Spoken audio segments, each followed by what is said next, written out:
Hey, this is Brother Barnes, and let's convert from a metric to an English system. Let's say that you went to the airport and they said your luggage limit was 25 kg. How many pounds would that be?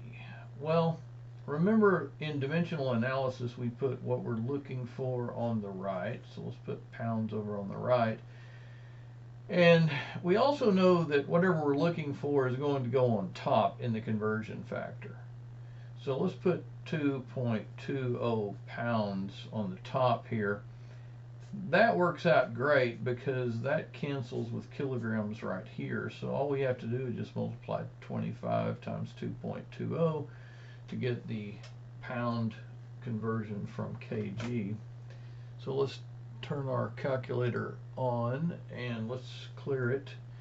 And so we're going to say 25 times 2.20.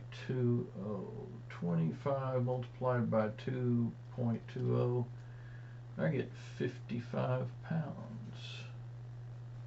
That's probably a lot of luggage, isn't it? Maybe far less than that, but I'm just saying, what if? There you go. Let's hit clear, mates.